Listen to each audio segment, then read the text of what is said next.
Tá com o controle, Rony, do projetor? Não. Dá só para fechar ali. Não quer ficar... É que se também fechar aí, vai entrar em stand-by, tipo, vai desligar. É, desliga. Ah, tá. Desliga, Então, então deixamos, vamos nadar, vamos mergulhar, vamos pensar na vida, que a morte é certa, né? O que você está fazendo longe de mim? Porque é melhor para ele. Ele pega a mim, depois pega você. Tem como...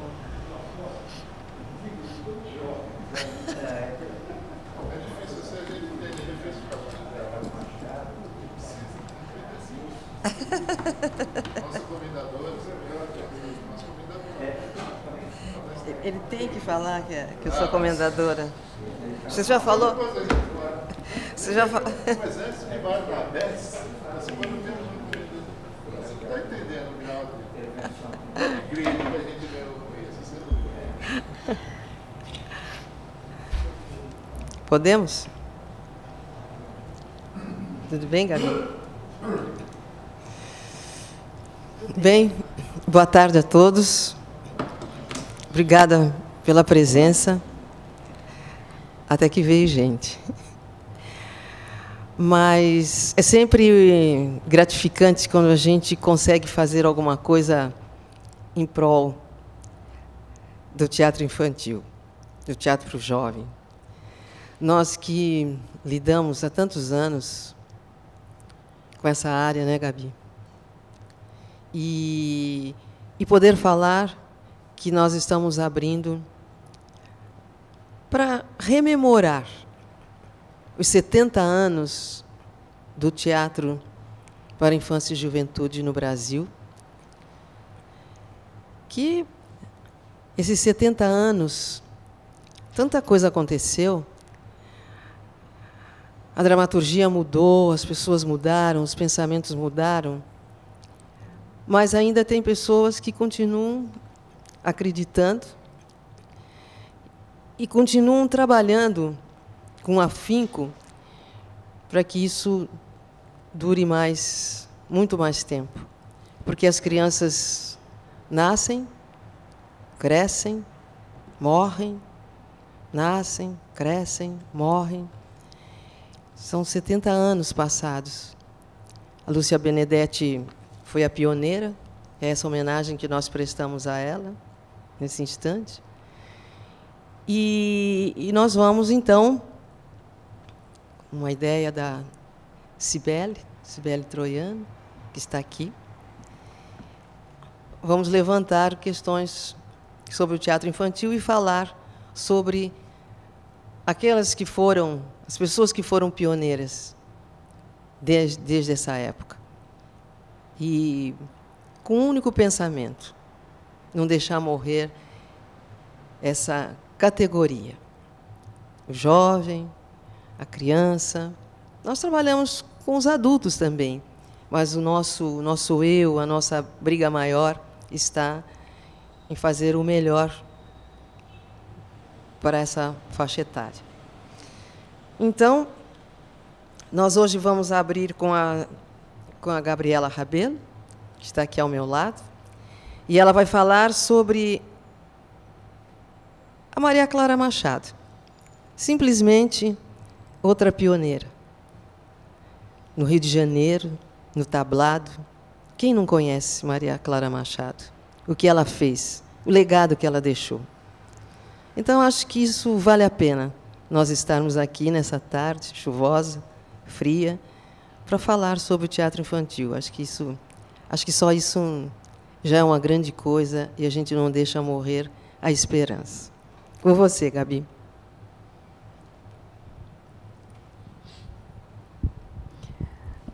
Oi, Elisete.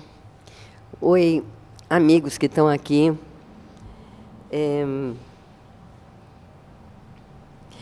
É muito maluco, né? Porque tem gente aqui na plateia que já tem também um caminho andado, já tem DNA alto, né? Já está velhinho, que nem eu. E tem gente que é mais jovem.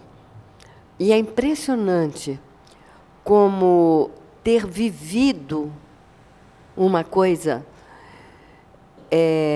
muda a nossa forma de percepção do mundo. Eu quero dizer, com isso, pensando na Maria Clara, Lisete, pensando em você, pensando nisso que você estava falando da gente, dessas pessoas que estão aqui, que é, falando assim, a gente vamos comemorar 70 anos de teatro. A gente decide, de repente, que isso vai ser melhor visto nas outras palestras, né?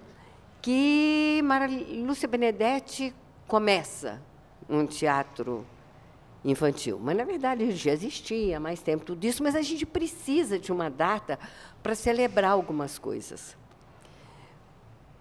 Deixa eu ver se eu vou falar. Me veio agora uma coisa à cabeça, mas eu vou falar. É muito pessoal, mas eu vou contar. Eu já vivia, há um tempo, com o meu marido. A gente já tinha uma relação, que já tinha ficado um tempo junto, mas ainda não assumido, depois a gente separou. Né? Um dia a gente resolveu, então vamos casar. O casar era ter uma casa e morar junto. Isso era o nosso casamento. O casamento de papel, meio aquelas formalidades, foi muito tempo depois, quando já tinha um monte de filhos, essas coisas. Mas a gente estava lá, fazendo, arrumando a nossa casa, pintando parede, bananã, consertando a casa que a gente alugou, né? E falamos, mas a gente não vai ter data de casamento. Como é que a gente vai celebrar aniversário de casamento? Então vamos escolher uma data. E a gente escolheu. Eu lembro, ele não lembra não, mas eu lembro qual foi a data que a gente escolheu, que foi 4 de outubro. E aí a gente começou a fazer, pelo menos para mim, 4 de outubro significava um aniversário de alguma coisa para a gente. Não muda, a rigor, não muda nada na relação que a gente já tinha, mas é uma razão para festejar. É um pouco assim que eu sinto os 70 anos do teatro infantil. Uma convenção que a gente estabeleceu e que é importante que tenha estabelecido, porque há um tournant aí, há uma virada que a gente pode falar. Aqui tem alguma coisa que muda nesse segmento do teatro a que a gente se dedica, que é o teatro infantil. O que dá isso para acontecer há 70 anos atrás, em 48. A Maria Clara já estava na agitação dela de teatro. Ainda não tinha o tablado, mas ela já estava na agitação. A Tatiana já estava na agitação. Então, esse pessoal já estava aí, nas coisas. E... Desculpa, eu estou gripada para caramba. E aí, quando a gente escolhe as pessoas que vão servir de referência desse caminhar, desse tempo do teatro infantil, nesses 70 anos, então, a Maria Clara, a Tatiana Belink, o Vladimir Capella, e... Ai, quem? Eu falo nele, vem a saudade. E o Willo Krugli. A gente vai falar de pessoas que tiveram um trabalho que foi muito fértil, porque deixou contaminou muita gente. E quando a Cibele, falando das coisas, falou da Maria Clara, se eu topava, eu falei, nossa, super topo, porque a Maria Clara foi uma coisa muito importante para mim, na minha vida. Lá em Belo Horizonte, onde eu vivia, foi o primeiro espetáculo de teatro que eu vi na minha vida, e foi o Cavalinho Azul. E, quando eu vi, eu falei, é aí que eu quero viver, é nesse espaço. E aquele espaço mágico do palco, E eu construí uma história na minha cabeça que agora, voltando a ler as obras da Maria Clara Machado e a história dela, eu vi que eu tinha fantasiado e inventado um monte de coisa. Uma delas era a minha idade. Eu já era moça feita, eu devia ter uns 17 anos quando eu fui ver. Na minha cabeça, eu achava que eu tinha 12. Mas, não, eu tinha mais. Mas eu já estava pensando que, ser atriz, por que eu pensava isso, eu não entendo. Porque eu não tinha visto teatro, mas eu imaginava que ser atriz, quer dizer, eu não tinha visto teatro, não, é uma mentira, que eu já vou desmentir daqui a pouco, mas um teatro profissional, um espetaculão com luz, essas coisas.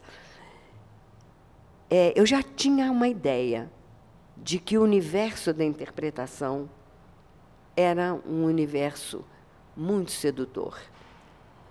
Então, aí agora, lendo de novo as obras e a história da Maria Clara Machado, eu fui percebendo tantos pontos em comum, e eu parto de um ponto de vista de que todo processo criativo é sempre um processo digestivo. A gente bota para fora aquilo que a gente engoliu, seja fisicamente, de comida mesmo, seja de sentidos, seja de formação intelectual, a gente bota para fora. Aquilo que ficou lá dentro de um jeito, digeriu, vem para fora. E perceber esse universo que alimentou a Maria Clara foi muito fascinante, porque eu me reconheci muito nele. E numa das coisas, quando eu falo que eu me reconheço, é naquilo que eu falei que eu ia desmentir, que eu falei assim, teatro, eu tinha visto pela primeira vez, não, um teatro num palco com luz, porque o teatro fazia parte das atividades infantis. Eu acredito que para todo mundo aqui fazia. A gente tinha as histórias de hoje vai ter teatro.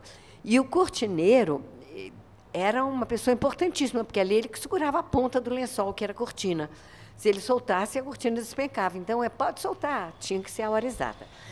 E aí tinham as histórias que eram montadas, que faziam parte do nosso repertório, e que eu acredito que a Maria Clara, mineira como eu, que nasceu no mesmo dia e mês que eu, só que 22 anos antes, ela também foi alimentada com isso.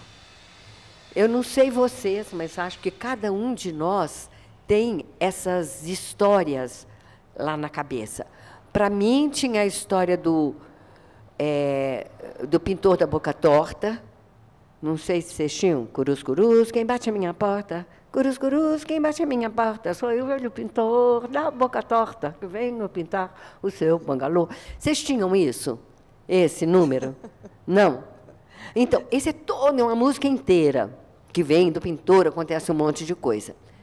Tinha uma outra mais trágica, que era, lá vem o seu Dom Jorge, amontado em seu cavalo. Aí o Dom Jorge cantava, boa tarde, ó Juliana, como vai? E tem passado? Essa vocês conhecem? Não, então ele conhece ali. E aí o Dom Jorge acaba morrendo, porque a Juliana mata, porque ele não queria casar com ela, falou, comigo não casou nem com outra de casar. Ela vai lá e mata, dá para ele um sangue de passarinho envenenado. Eram coisas trágicas, né? Tinha também uma que revelava o universo racista, profundamente racista, em que a gente vivia, mas que a gente não tinha consciência. Como brancos e que faziam parte de uma elite, a gente não tinha consciência, porque achava que era simpático, era bonzinho, a gente era bonzinho com isso, que era pintar a cara de preto e fazer... Eu vi um neguinho que nem carvão, por esse negro tive paixão, que bem me importa que fale de mim. Gostei do nego assim mesmo assim. Esse, vocês sabem? Eu quero conhecer o repertório de vocês, que é outro. O repertório de vocês é outro. Totalmente outro, né, Gabi? Pelo que eu estou vendo, nem eu... Então, O meu é lá Mineirão, embora viesse muito através da minha mãe paulista, que eu fui a 10ª filha de uma mulher que nasceu em 1900.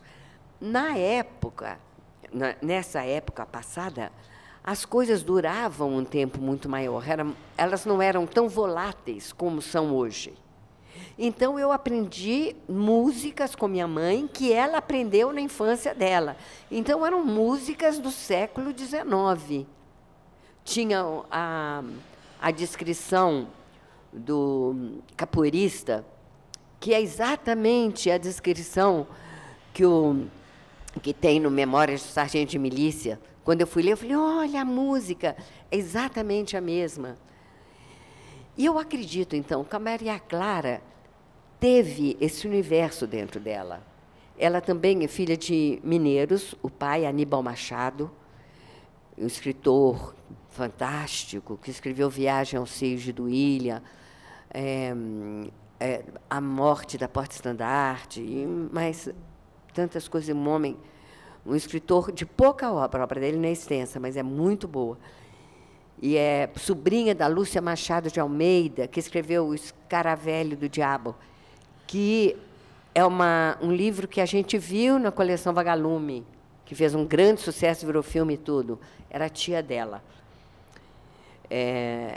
E, então, ela tem... A mãe dela também era mineira.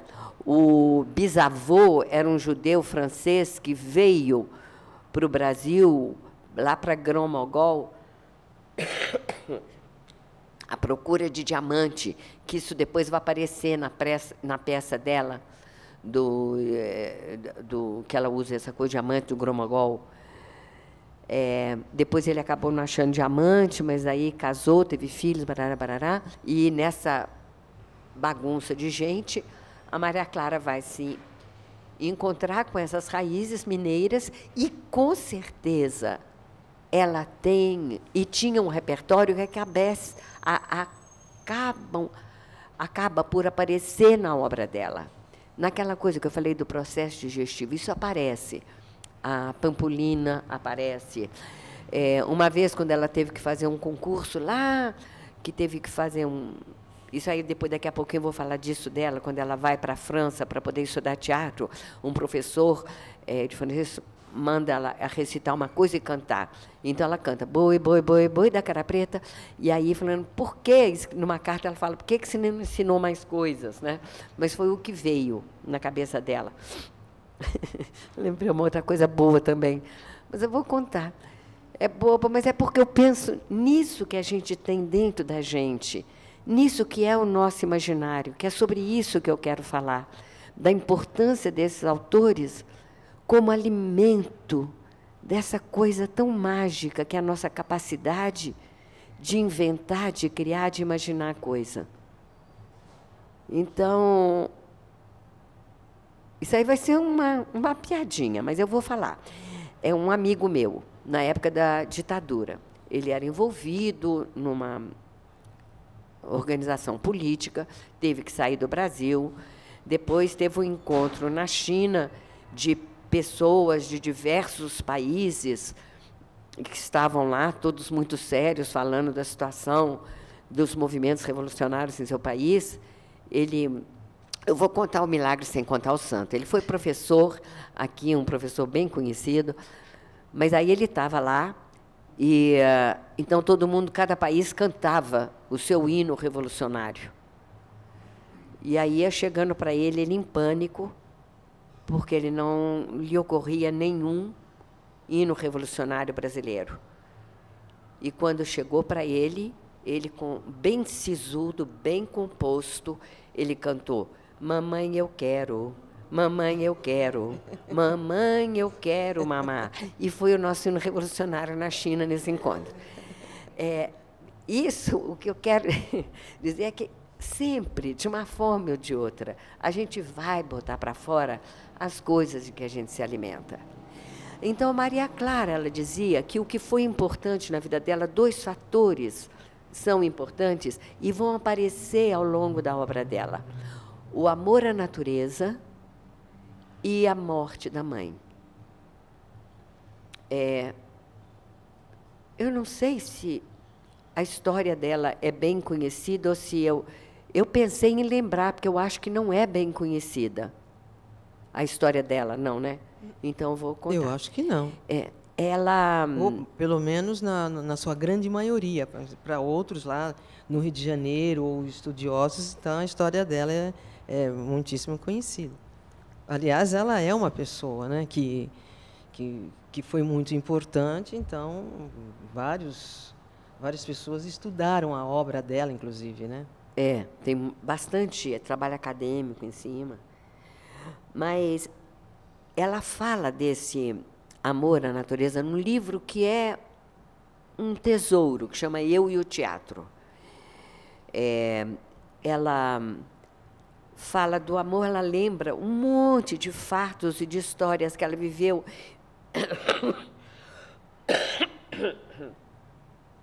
em Nova Granja, uma cidade lá do interior de Minas, que era a fazenda do avô. Então, ela fala da saudade que ela tinha de chafurdar na lama, de tomar banho de lama, do trem que parava na estação e que ela ia com a irmã dela. Elas se vestiam bem mal para pedir esmola.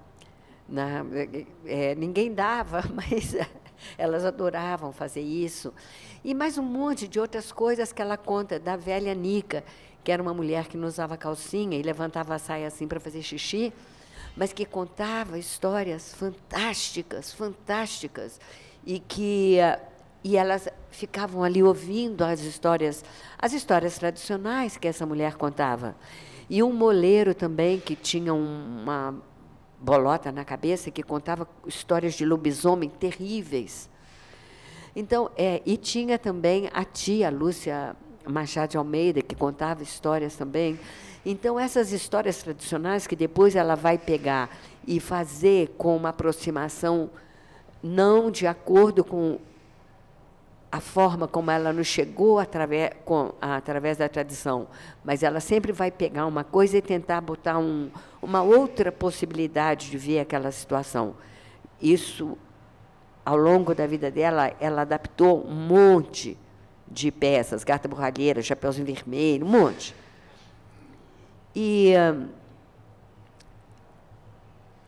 ela, então, conta dessas histórias que ela tinha lá, e essa apreensão daquilo que ela vivia pelos sentidos, ela vai deixar aparecer nas peças dela e nos escritos dela. Quando ela fala no Ploufft, aquela fala tão conhecida, né? Tem um mar azul, azul, azul, que fica numa areia branca, branca, branca, que é a pista que ele tem para chegar no lugar. Ela faz de um jeito que a gente constrói a imagem da casa na areia branca, branca, branca, com mar azul, azul, azul.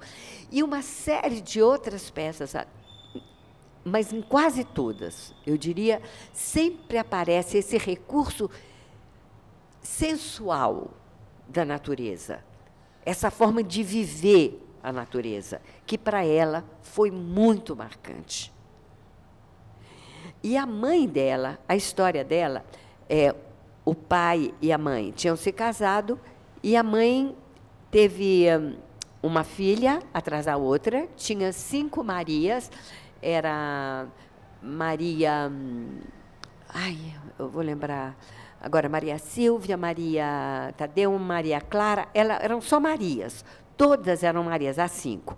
Aí a mãe, quando tinha 28 anos, ficou grávida de um homem, e quando o menino nasceu, morre ele, morre a mãe. A Maria Clara tinha 9 anos nessa ocasião. E ela falava que não entendia por que, de repente, chegava todo mundo, abraçava, mas não se falava que a mãe tinha morrido.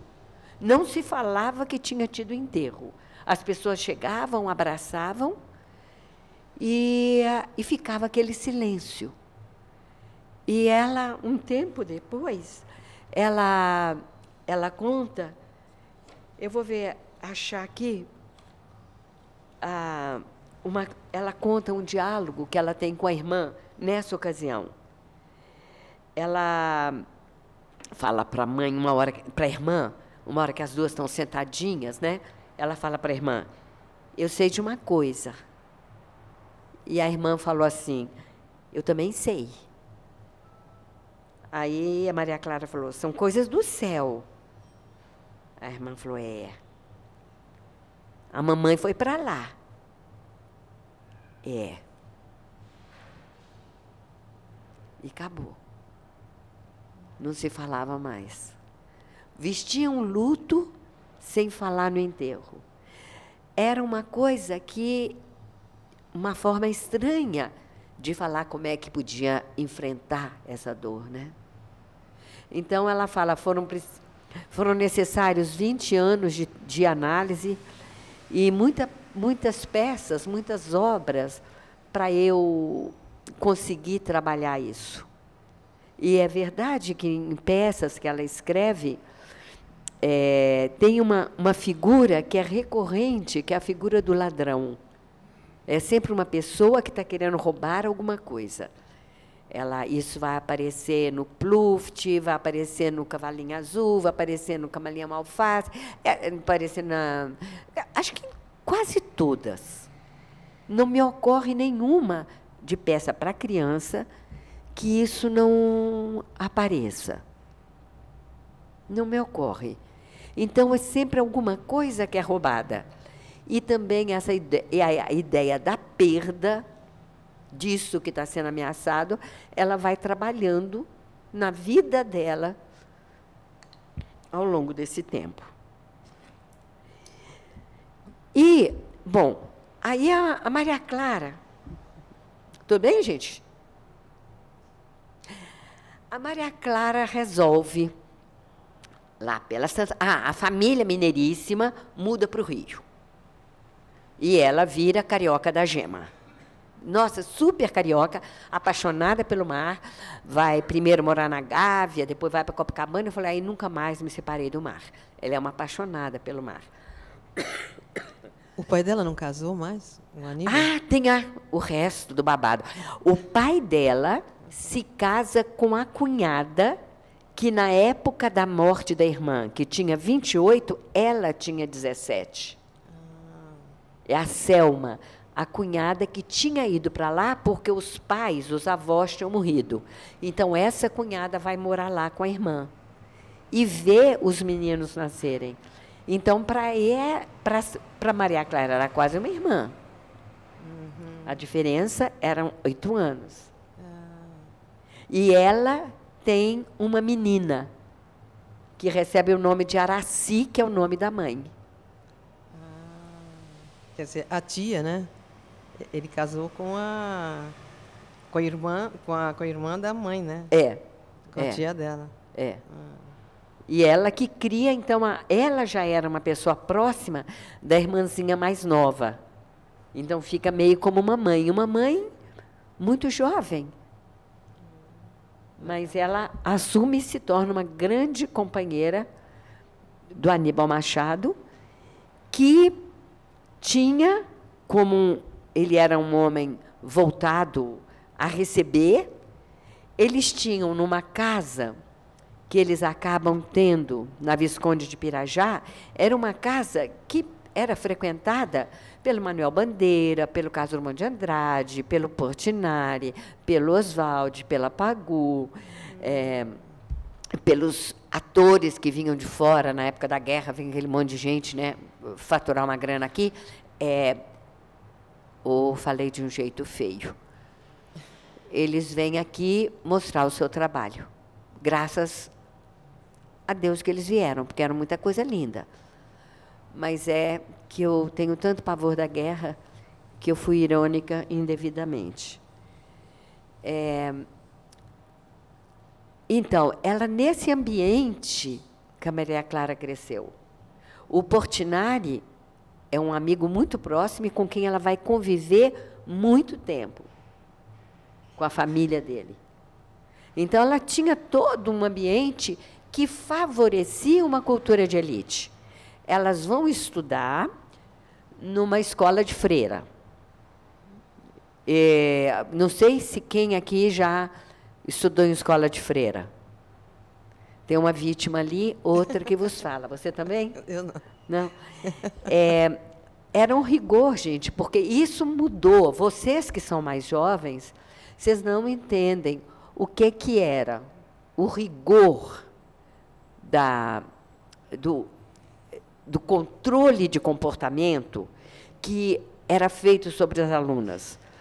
Não sei a Cibele como era o uniforme dela, mas o meu uniforme em Belo Horizonte, naquele calor do cão, era uma blusa que vinha até aqui, ela era bufante, a manga bufante, branca, que vinha até os quadris sobre uma saia preguiada de um tecido que era um pouquinho lã, não chegava a ser lã, eu esqueci agora o nome dele, mas uma saia preguiada que vinha até debaixo do joelho, uma meia branca que vinha até o joelho, então da perna não aparecia nada. Ficava de fora o rosto e as mãos. Era isso que nos sobrava para respirar. Era um horror. Então, era aquela coisa que quando chegava na rua, todo mundo fazia assim, dobrava a manga, abaixava a meia, tirava a gravata, abria a coisa e ficava. Rebelde era só mostrar que tinha um pedaço de braço. A grande ousadia era mostrar que o corpo não era feito de plástico. Mas era muito tenebroso. E a forma como a religião católica chegava em nós, para a maior parte das pessoas, algumas pessoas não sofreram tantas pressões e limitações. Eram pessoas mais... tinham famílias mais tranquilas. A minha foi brutal. Com 5 anos, me fizeram fazer primeira comunhão, então, com 5 anos, me ensinaram que eu era culpada de pregar um cidadão na cruz para me salvar. Eu já tinha um pecado terrível e já era culpada de todo aquele sofrimento que tinha todo o ritual da Semana Santa para confirmar. A Maria Clara veio nessa leva. É a mesma forma como ela é criada. Então, ela conta que ela, lá na escola, ela queria já ser uma missionária, ela queria ser uma santa, e conta que ela escrevia para se preparar para a primeira comunhão, num livrinho, ela ia escrevendo os sacrifícios que ela fazia no dia para poder merecer receber o corpo de Deus. Então, num dia lá, ela escreveu: hoje, por amor a Jesus, eu não ri do Carlos. Então, é uma coisa que é louca de fazer isso. O Carlos devia ser muito engraçado para merecer um sacrifício desses em nome de Jesus. Em nome de Jesus. Eu lembro uma vez que eu fiquei com uma amiga minha, nós pegamos um caixote enorme de laranja e botamos ao lado, a gente ficou ao lado do galinheiro, e a gente ia descascando a laranja. As azedas, por amor a Deus, a gente comia as doces, a gente jogava para a galinha. Olha que ideia de...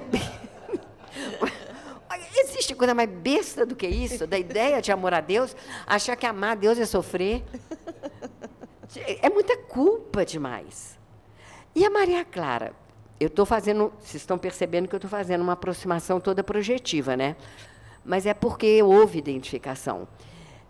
Nesse sentido, ela vai ser o quê?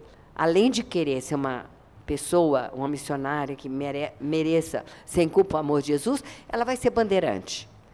E é uma coisa que se conhece pouco do bandeirantismo aqui no Brasil, que faz essa associação com os escoteiros, como se bandeirante é o escoteiro mulher. Não, não era isso. Bandeirante é uma coisa que aconteceu no Brasil, foi criada aqui, embora viesse da Guide Girls, ligada ao Baden-Powell e ao escotismo.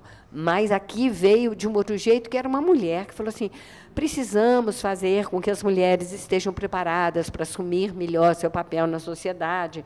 E eram mulheres, e lá eram mulheres de classe média alta, num apartamento lá na Avenida Atlântica, elas criaram, em 1919, o escotismo. E é nessa elite, mas guiada por uma ideia de companheirismo, de vencer desafios, de ficar perto da natureza, de amar ao próximo, que ela a Maria Clara vai entrar, e essa formação bandeirante é fundamental para a vida dela e transparece enormemente na sua obra.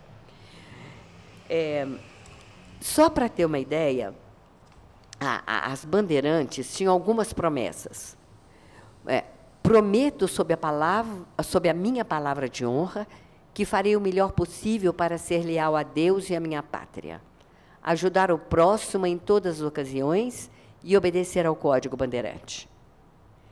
E ser bandeirante é merecer confiança, é ser leal e respeitar a verdade, é servir ao próximo em todas as ocasiões, é valorizar a estima e a amizade, é ser amável e cortês, é ver Deus na criação e preservar a natureza, é saber obedecer, é enfrentar alegremente todas as dificuldades, é usar os recursos com sabedoria, é agir, pensar e ser coerente com os valores éticos.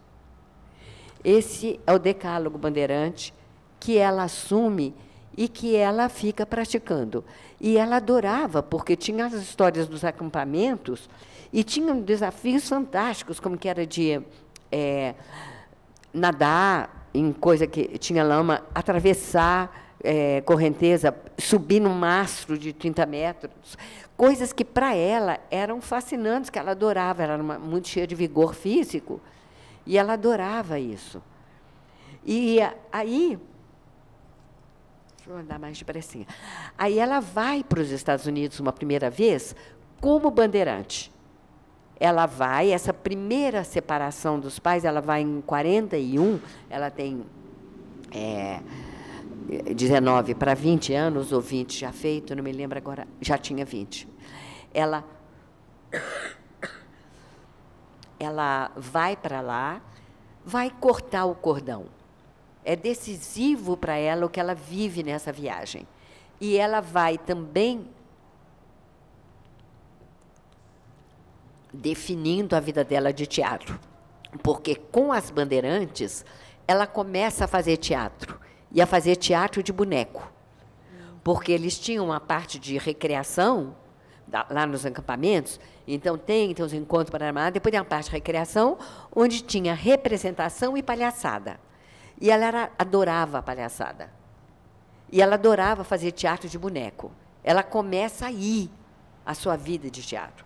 Quando ela vai para os Estados Unidos como bandeirante, ela vai se afirmando nisso. E o pai chega a escrever para ela, nesse livro que eu falei, que chama Eu e o Teatro, uma parte ela fala dela, depois tem uma parte grandona do livro, que são cartas que ela trocou com a família.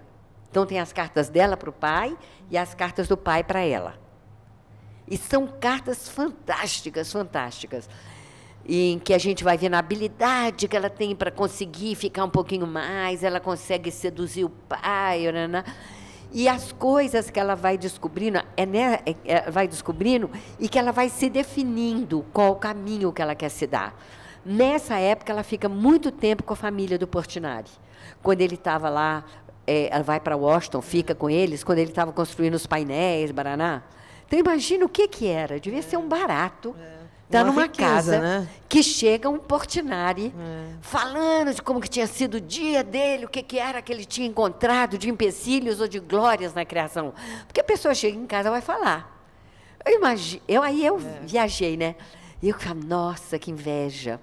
Fiquei invejando isso dela, porque devia ser muito legal. Deve muito ser uma coisa que, para ela, deve ter sido grandiosa, como do conhecimento que ela passou a ter, né, dessa oportunidade. É única.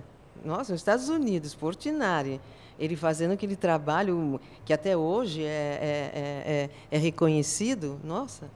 E tem uns outros babados também, porque as bandeirantes cantaram para a mulher do Roosevelt. Tem uma foto deles cantando para a mulher do Roosevelt. E outras coisas que ela fala assim, Nelson Rockefeller esteve aqui, lá na casa do Portinari, ele vai fazer quadros para a família. Então, tem umas coisas assim que rodava um pessoal que, para a gente, é uma coisa fantasiosa. E que, para ela, começava a fazer. E ela falava assim, andei de ônibus tanto tempo e consegui economizar tanto. Porque ela também tinha que fazer o dinheiro contadinho para dar conta de fazer tudo que ela tinha vontade. E essa ideia de coisa concreta e da conquista também vai marcar a vida dela no tablado. E, deixa eu ver, aí ela começa, e o pai, numa carta, escreve para ela, parece que sua tendência é teatro. Eu vou falar com o Oswaldo Aranha, e que é muito amigo meu, e ele vai arranjar uma bolsa para você ano que vem. É claro que você não vai precisar de ser uma atriz profissional aqui, mas você pode, quem sabe, dar aulas e cursos, né? E ela fica isso, mas ela acaba não voltando para lá, ela volta para os Estados Unidos depois, ainda como bandeirante, mas é depois que ela vai embora para a França para poder afinar a vida dela no teatro. E quem consegue a bolsa é a filha do Carlos Drummond, a Maria Julieta, que é aquela dor que o Carlos Drummond tem dentro dele, né, pela morte dela. E a Maria Julieta consegue a bolsa das duas, ela vai estudar lá na escola do Jean-Louis Barrault. Aí acontece que a Julieta não vai porque casa. Casou, ficou e ela vai embora sozinha. Então,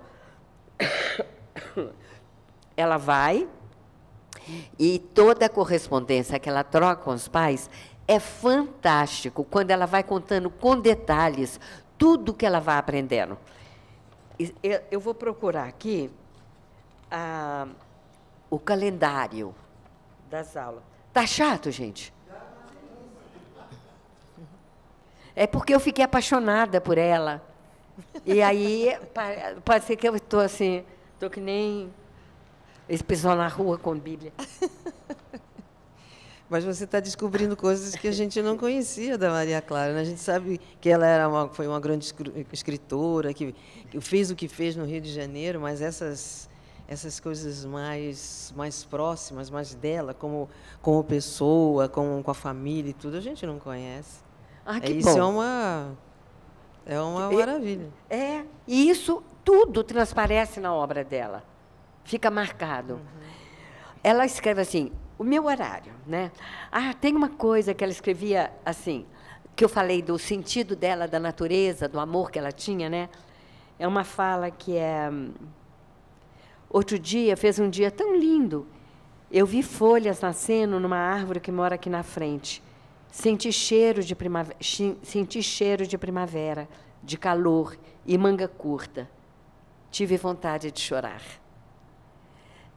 Porque ela está saindo na primavera, né? Primavera, verão, outono, depois do inverno, que vem a primavera, e realmente é uma celebração quando a primavera chega nos lugares onde a neve, que dura tanto tempo, está dizendo adeus, né? E tem uma outra coisa que ela também falou, que eu acho tão bonito, para ver como ela já estava ligada no teatro de boneco. Quando ela vai se despedir dos pais, lá, o navio vai indo embora, né? Aí ela fala assim, quando o navio se afastou, às 11 horas daquela noite, em que a chuva parecia misturar-se com choro, e que vocezinhos se afastavam, como fantoches depois do espetáculo. Eu achei essa coisa tão bonita, com um amor tão grande e o fantoche tão vivo, mas eu achei, enfim, uma imagem que eu achei lindíssima. E a carta dela é entremeada disso, dessas sensações. E o espetáculo, o teatro dela, as peças dela, também, essa marca, elas carregam. Né? Mas eu estava falando, era do currículo da escola. Eles tinham, segunda-feira, relaxamento, improvisação, texto e impostação de voz, das 9 às 17.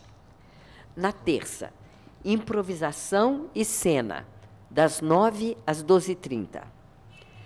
Dança, na quarta, das 9 às 12. Na quinta, educação física e improvisação, das 9h30 às 17. Na sexta, cena e canto. Ela não botou horário nesse aí, então não sei. Sábado tem história do teatro e psicologia do teatro. Então, o curso era de segunda a sábado, e ela fala assim, Sei que eu vou ter que estudar muito, coisa que eu não gosto de fazer. Vocês sabem, eu sou preguiçosa. Mas eu estou disposta, né, a enfrentar, mas vou aproveitar os horários de folga para ver espetáculos de marionete. Então, ela vai estar lá o tempo todo e vai falando. Aí é lindo quando ela vai contando do que ela adquiriu, do que ela perdeu, e vai falando. É muito bom, porque os professores são exigentes e apontam para nós aquilo que a gente fez de erro. Deixa eu ver se eu acho aqui. Olha só como a pedagoga já aparece nisso. Apesar de enormes defeitos sempre mostrados pelos professores, eu sou das melhores na improvisação. Isso me dá confiança e esperança. O fato de ter sempre os professores apontando defeitos evita exibicionismo e faz das minhas graças algo de sério e sincero. Posso dar largas a meu temperamento sem me sentir infeliz por não passar de uma bufa com o público certo. Porque ela era bem bufona mesmo. Ela, quando elas contam lá de fazer quando elas vão na festa da embaixada, nos Estados Unidos, ela é nova, ela dança frevo, ela dança bastante. Fala assim, Maria Clara, então ela aí dançava, cantava, fazia palhaçada, fazia mímica. Então, tudo isso, eu vou tentar andar, assim, tudo isso que ela vive lá, ela coloca bastante dentro dela. Ela estuda com o Barrault, depois ela vai estudar mímica também, com o Decroux. Não. Gente, fugiu agora o nome do cidadão. Daqui a pouco eu lembro. E ela vai, nessa época, ela pensa, sobretudo, em ser atriz. É o que mais a atrai. Aí ela vem para o Brasil. Aqui, ela ficou lá na França, né? Que ela foi? Há quanto tempo? Ela ficou um bom tempo. Ela ficou quase 2 anos. Nas férias, ela vai fazer um curso na Inglaterra, que ela descreve de uma forma linda a diferença dos ingleses e dos franceses. De como ela teve que se encaixar lá nos ingleses, em que as coisas eram bem estabelecidas. Quer dizer que a formação dela, então, era europeia, né? Já era aqui. As pessoas da geração dela e as pessoas da minha geração também, nós temos uma relação, uma formação que é de origem francesa. Porque, para mim, eu aprendi... O francês era a primeira língua que aprendia no ginásio. Quando a gente começava, né, com 11 anos, aprendia português, francês. No ano seguinte, entrava inglês. O latim já entrava, português, francês, latim. No ano seguinte, entrava inglês. E depois, quando fazia os 4 anos, entrava espanhol. Então, nós tínhamos 5 línguas, mas todas partindo dessa visão muito humanista, que era a ideia de ter o homem como centro do conhecimento, mas também muito francesa, que foi o pessoal que formou a USP aqui em 36. Antônio, o Mário de Andrade fala muito bem sobre isso numa coisa de 1978, quando falam para ele assim, a sua influência francesa, o que você acha dela? Ele fala, foi muito boa porque foi libertadora, foi incentivadora. Eu temo pela influência americana, que não será influência, mas domínio. Isso ele fala em 38, antes da Segunda Guerra, que é o que a gente vive hoje. Em 64, vocês não sabem, mas quando a gente brigava na rua, era contra o acordo McZeid, que era um acordo do Ministério da Educação e Cultura, que era junto, contra um plano que vinha dos Estados Unidos e que mudava e mudou radicalmente a cara e a estrutura do ensino brasileiro. Mudou radicalmente. A Maria Clara, ela faz parte do pessoal anterior. Que foi uma formação assim fantástica, né? Porque ela veio com uma carga assim vivencial, que é o que a gente precisa, né, para poder depois ter condições, ter cabedal para fazer as obras dela, né, que foi o que aconteceu. Depois ela explodiu, né, com todo esse conhecimento que ela adquiriu lá e fora, porque já vinha dessa família. O pai dela, fantástico também, um escritor fantástico. Então, ela já tinha toda essa formação interna, né? Já era dela. É uma criação que do meio em que ela vivenciou. Ela foi para frente, porque você fala muito dela, mas das irmãs, eu acho que acho que deve ter sido a única que foi para frente, né? Enveredou no caminho artístico, foi. Mas aí depois acontece que ela acaba contaminando, porque eu só vou, então, andar rapidinho nisso aqui para chegar nisso.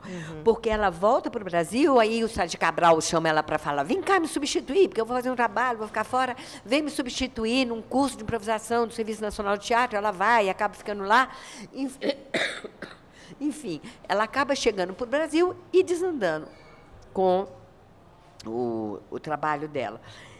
E depois, em 51, vai criar o tablado. Mas aí, é nisso que eu vou falar, dessa coisa da família. O tablado foi feito com a família junto. No dia da criação, estava o pai, estava o pessoal da roda de amigos.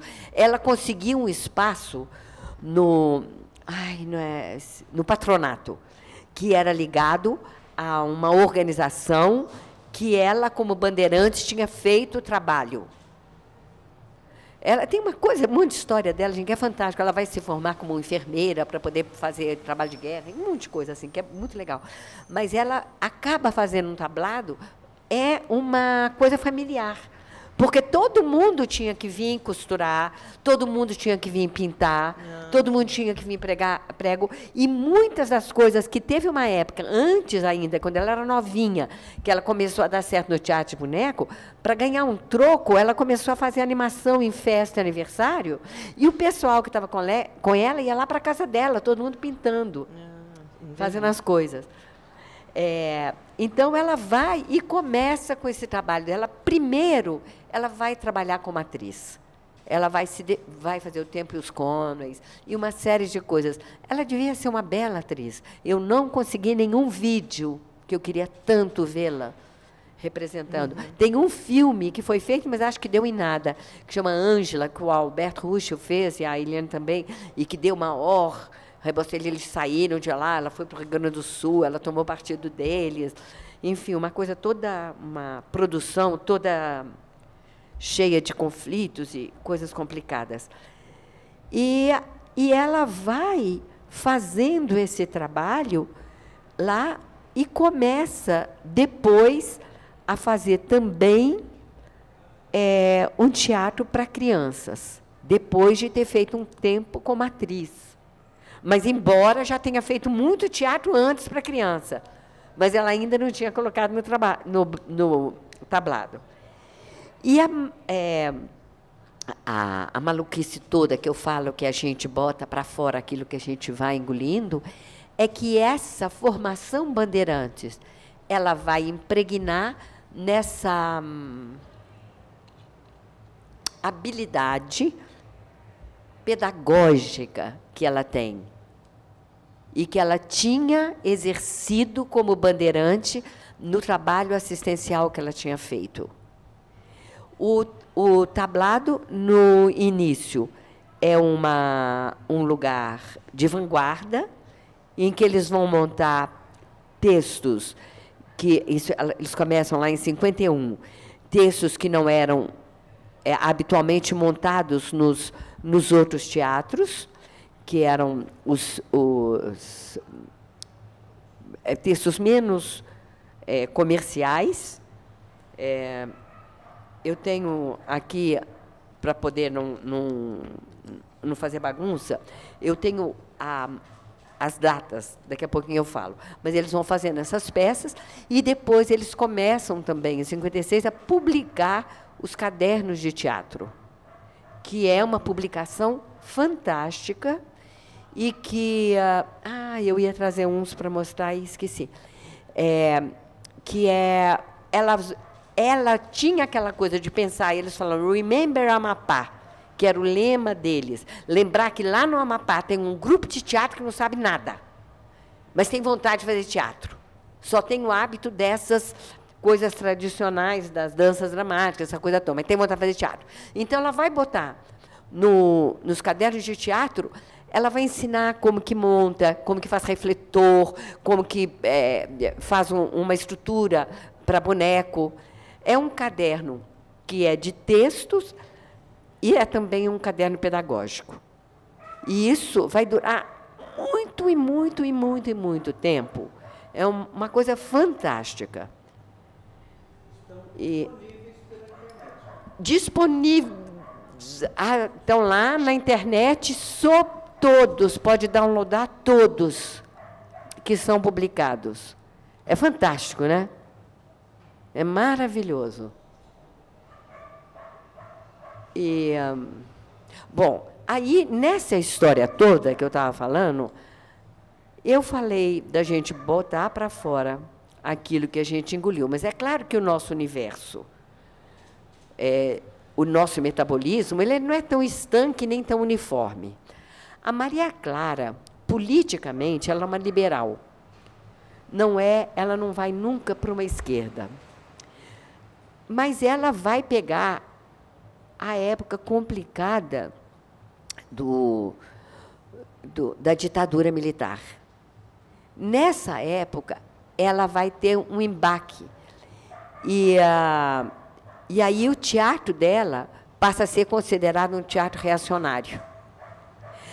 Nas peças dela, ela deixa entrever uma coisa que é o limite de onde ela sente que ela vai para tentar um mundo mais harmônico. Ela não vai nunca para o lado da luta de classes, não é ela.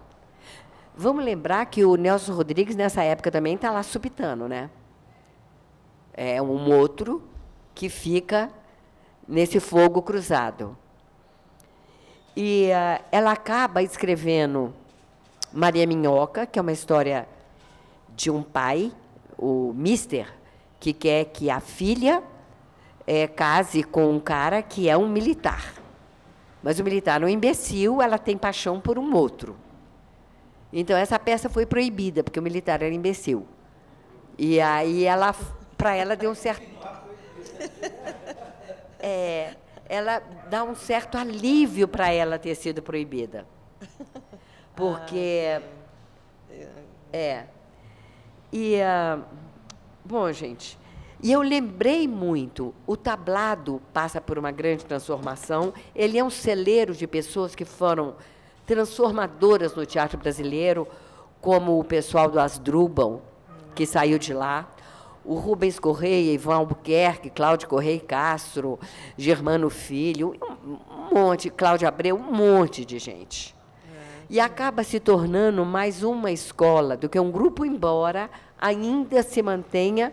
Ainda hoje ele está com uma peça em cartaz, que é o Camaleão e as Batatas Inglesas, que é uma peça que está em cartaz, que é uma peça da Maria Clara Machado, e que a sobrinha dela, que tem apelido de Cacá, mas que era a Clarinha, que chama também Maria Clara, dirigiu e que chegou a escrever com ela algumas peças. Ela morreu com 80 anos, em 2001, e ela me lembrou, quando lendo a vida dela, e todos esses dramas que ela passou, quando uma época vinha com coisas que ela não estava pronta para enfrentar, me lembrou o Alfredo Mesquita, da EAD, e o que ele sofreu quando a década de 60 chegou na escola, em 70, né, o ano 68, a Primavera de Praga, e rompe na EAD, e os alunos querem poder participar, tomar decisões, coisas que, para ele, que era o mecenas, era absolutamente impossível imaginar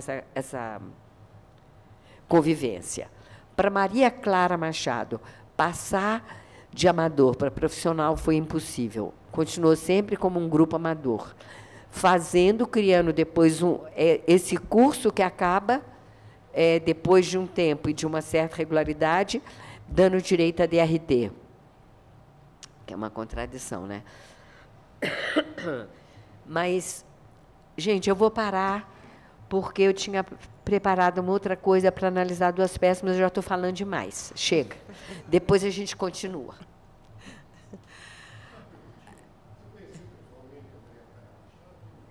Não, nunca.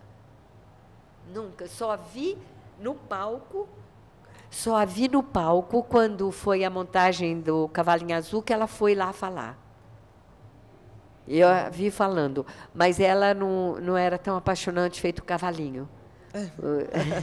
Eu já estava, ela nem lembro direito, lembro da figura dela, mas eu estava absolutamente dominada pelo Cavalinho Azul.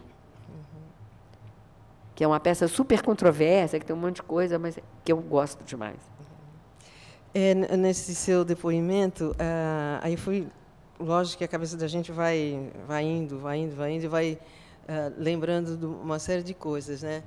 Então, eu lembrei lá de Santos, do Colégio São José, que era das irmãs, das freiras, era exatamente isso. Que eu não conseguia entender que Santos, uma cidade tão quente, mas as meninas preciosas do Colégio São José estavam todas de meia comprida, essa saia mais grossinha, né? Aquele uniforme, mas elas eram as meninas da Ainda sociedade. tinha boina, para completar uma boina quente. Então, você imagina lá em Santos, aquele calor. Eu não sei se elas usavam boinas, mas que a gente olhava e assim, nossa, como é que pode, né? Mas eram as meninas da sociedade santista que estudavam no Colégio São José. Nós, jamais, eu morava no Morro de São Bento, jamais poderia. Eu estudava no Barnabé, não podia. Jamais frequentar, bem que eu tinha vontade de estudar no Colégio São José, porque era colégio de freiras, eu acho que eu ia aprender muita coisa. E depois... As escolas públicas eram muito melhores. Mas aí é que a gente tem um outro pensamento, né? Porque sabia era uma ascensão, né? Era uma ascensão. E a gente sabia que precisava dessa ascensão, mas não conseguia chegar a essa ascensão, então tinha que estar ali. Sei. Né? Então era uma coisa que morar no morro, tal, aquelas coisas todas, né? E depois, bem mais tarde, lá em Santos ainda, o Paulo Lara, né, montou o Rápido das Cebolinhas.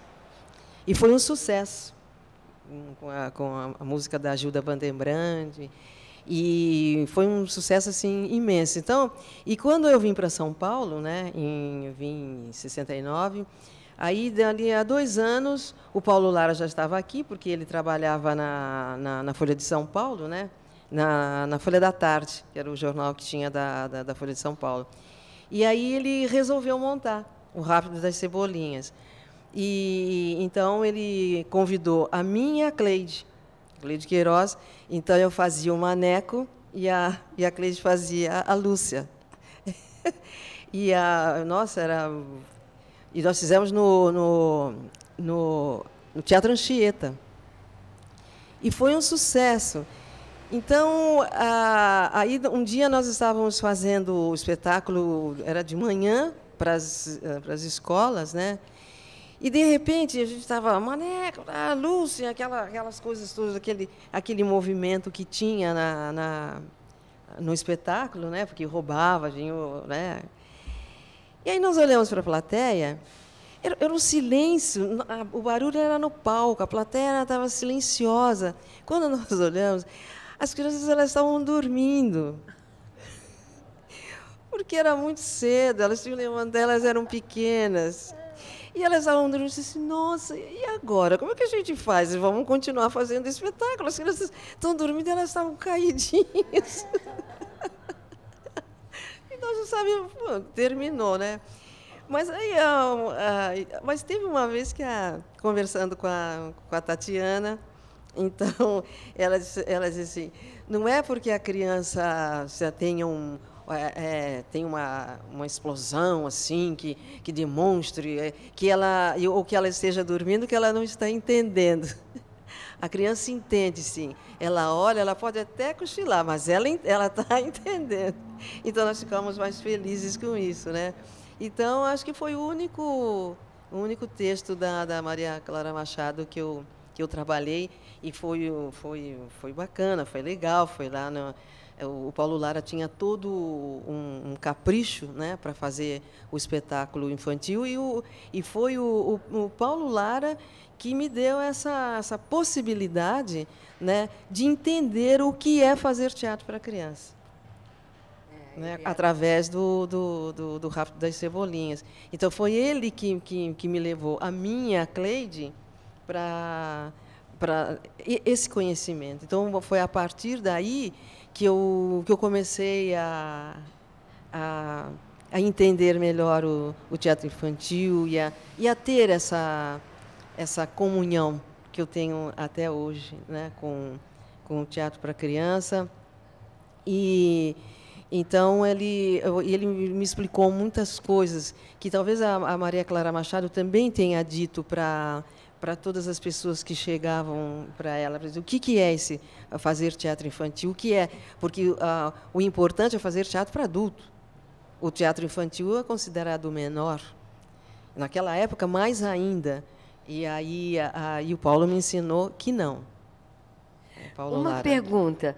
Eu nunca fiz um texto da Maria Clara também, mas tem alguns autores que eles são atores também, por exemplo, como Molière.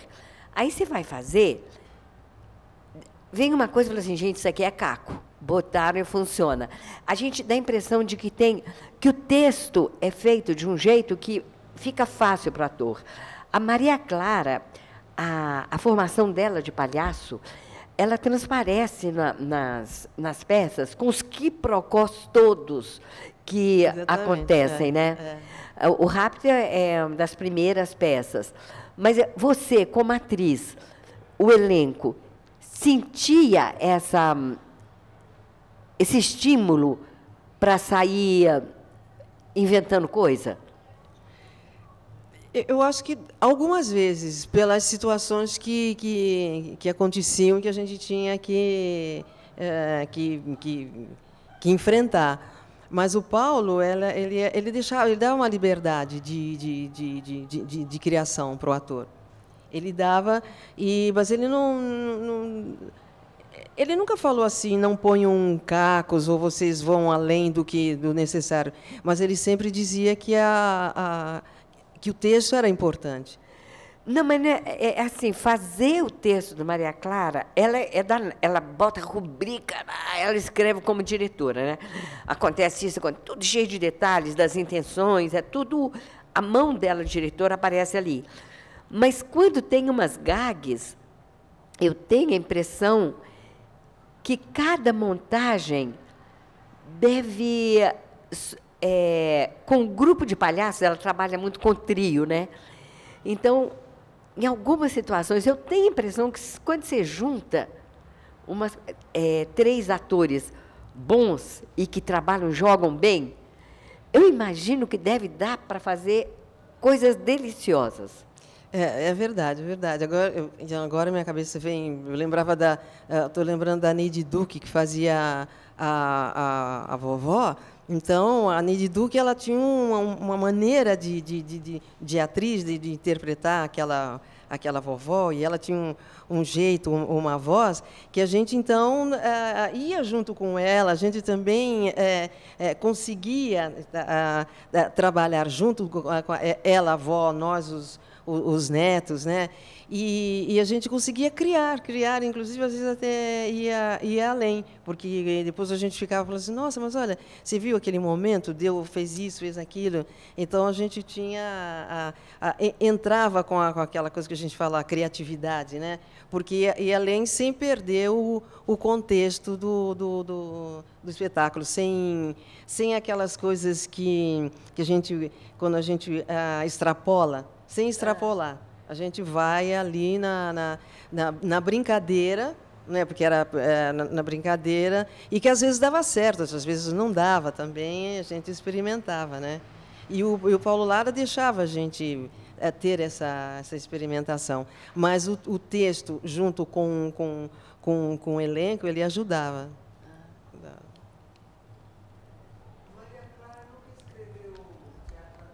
Já. E essa era uma das coisas que eu tinha preparado para falar. Tem alguns textos.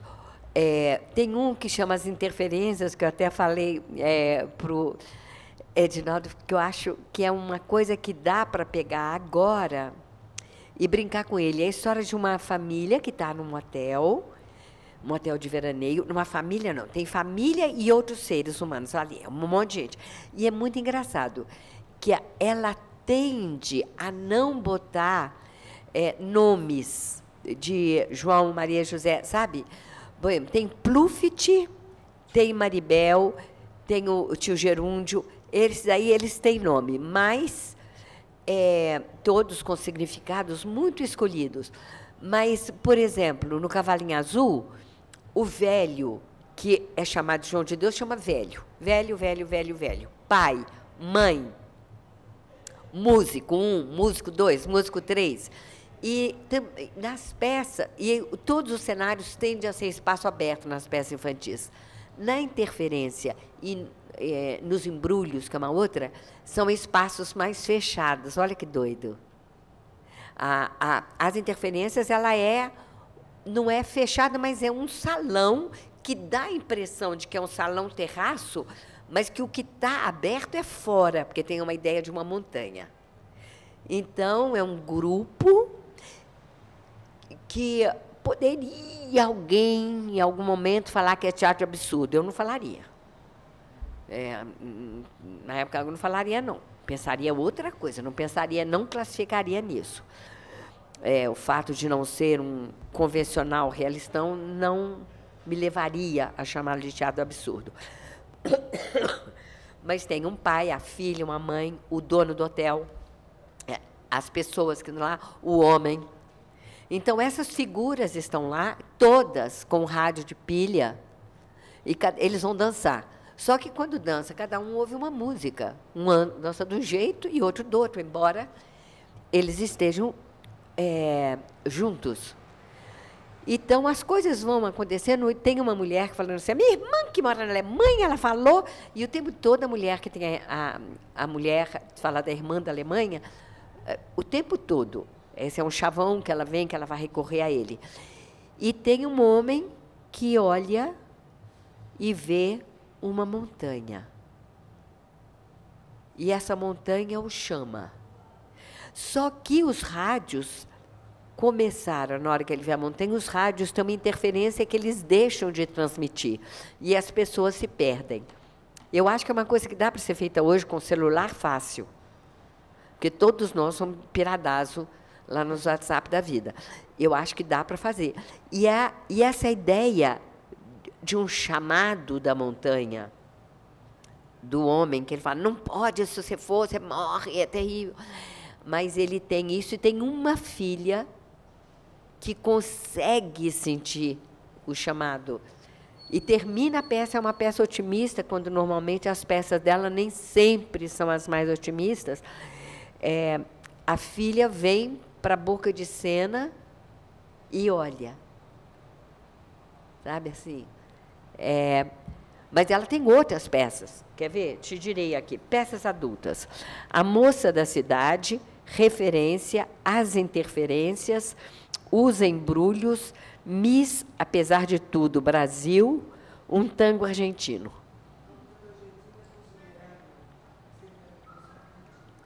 Aqui está. Fonte Itaú Cultural.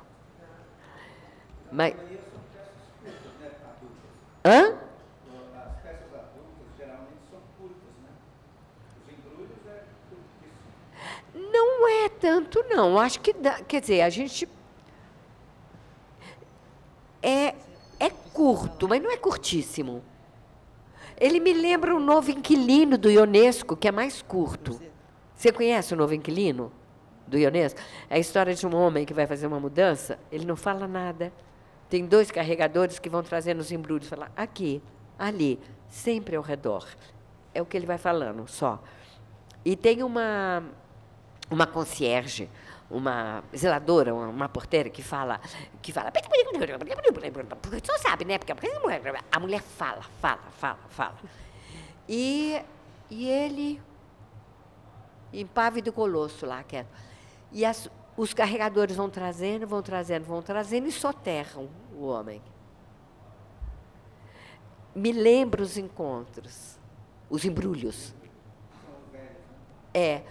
Incapazes de sair. Esse aí, ele vai trazendo, né, para ele. Esse é o contrário, o movimento é de sair, que eles não conseguem nos embrulhos. Mas é terrível também. E eu acho que dá um exercício. Você não achou, não? Eu estou dizendo que são curtas porque algumas coisas que eu montei na escola, principalmente, né, que são consideradas peças adultas, peças curtas, pessoal. Eu não conheço uma peça longa de 3 atos. Ah, tá. O Tempo e os Cônoes, né? Não tem nada a fazer. Eu não conheço também, mas eu confesso que eu não conheço todas. Eu não conheço todas. Essas eu não li todas, não. Eu lembrei que no Rápido das Cebolinhas, quem trabalhava também, acho que era um dos primeiros trabalhos dele, era o Ricardo Blá. Ricardinho, nós fazíamos um trio também, Cleide, Lisete e Ricardinho, eram junto com a Neide Duque, tinha a Lucinha, que agora eu acho que mora em Minas Gerais, e o que era o Camaleão, eu não lembro o nome, nunca mais eu vi. E eu tinha uma vontade imensa, era de montar A Morte da Porta-Estandarte. Eu acho esse texto do pai da Maria Clara, do Aníbal, assim, essa história maravilhosa. Eu acho que assim uma história comovente também. Lembra do filme que o Enio Gonçalves fez, Viagem aos Seios de Duília? A Morte da Porta-Estandarte também virou filme. Virou? É. Ele, Viagem aos Seios de Duília era um filme lindo com o Enio. Ele fazia um trabalho precioso. O Enio era muito lindo, bom. Lindo. Muito bom. Ó, a Maria Clara escreveu 29 peças infantis. Fora outras que não são consideradas aqui, que ela saiu escrevendo. De boneco, de coisas assim. De direção, olha só, essa listinha. Tem isso e isso.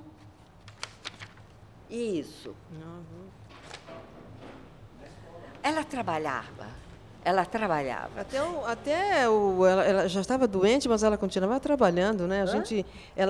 Mesmo quando ela ficou doente, ela continuou trabalhando. A gente lia, via, as pessoas falavam que ela não largava o trabalho dela, mesmo doente. Era uma coisa incrível. É uma coisa que é comovente. A resistência. O tablado continua fazendo um curso em que eles são divididos por faixas etárias e a pessoa não faz um 1º ano, 2º ano, 3º ano, não. Ela vai e pode fazer quantas vezes ela quiser o curso. Mas é dividido um pouco sob uma orientação piagetiana por faixas etárias que vai tentar identificar interesses que as pessoas tenham para poder se envolver nas peças que vão ser montadas. Mas é uma aula por semana de 1h45. Só. Depois, tem as mostras, aí eles trabalham mais. Mas as pessoas aprendem a fazer tudo. E continua sendo considerado um teatro amador. E por quê? Você acha que tem alguma conotação pela maneira da didática do próprio teatro, que é considerado amador? Não, é uma escolha da Maria Clara, que foi quando teve uma grande crise, a primeira grande crise, que eles já faziam teatro, mas eles queriam se considerar profissionais, e ela tinha medo disso, porque ela achava que ia levar para um lugar que não deveria ser daquilo que o tablado se pretendia a fazer, que é um multiplicador. Acho que é um pouco na linha do Remember Amapá, sabe? O pessoal sai, vai fazer o Teatro da Praça, o Rubens Correia e Ivan Albuquerque saem, depois, um tempo depois, eles fazem outro teatro, depois vão fazer o Teatro de Ipanema, o Hamilton vai fazer o Asdrubal. Mas isso ele já é de uma fase mais recente. Mas lá antes ela falou, não, ainda é um teatro amador. Ela luta por isso. Eu acho, eu não me veio isso na leitura agora do material, lembrando o Teatro Amador de Pernambuco, da família Oliveira. Não sei se chegaram a ver esse pessoal, Teatro Amador de Pernambuco, que é um grupo que tem lá, que tem uma coisa, acho que, não sei se já acabou, mas é um grupo que tinha um trabalho fantástico de teatro.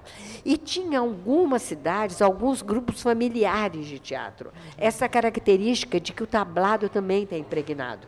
Lá em Belo Horizonte, tinha a família Etienne, que João Etienne, filho, um poeta, né, que foi professor lá quando eu comecei, eu tive português com ele. Eles eram a família Etienne, que fazia teatro.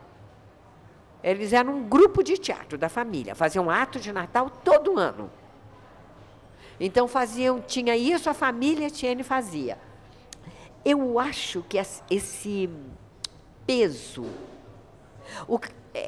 para Maria Clara era forte, o que não diminuía a exigência do trabalho, nos dois exemplos que eu citei também não, com a família Oliveira, lá do Teatro de Pernambuco, nem com a família Etienne, lá de Belo Horizonte, porque eles eram pessoas porretíssimas, eram ótimos, faziam um trabalho super exigente, mas eles queriam ser amadores. Ah, entendi. Eu acho que era uma linha que ela queria adotar pelo tudo que ela tinha aprendido, né?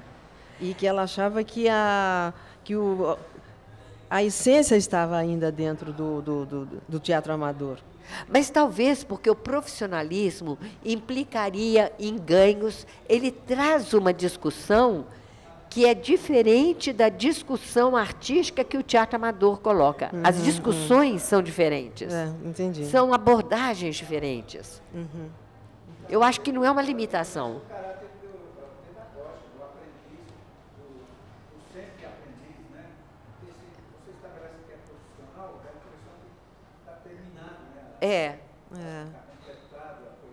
Acho que ela queria conservar isso, né? Essa essência. Eu, por exemplo, comecei no amadorismo, a gente tem uma ideia de que o amadorismo é uma escola mesmo, onde você faz tudo, você se envolve desde o cenário, figurinos, até o trabalho técnico.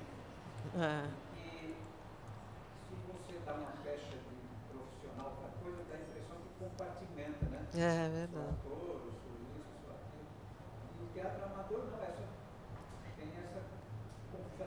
Essa dedicação, ama-me pelo amor do amor somente, né?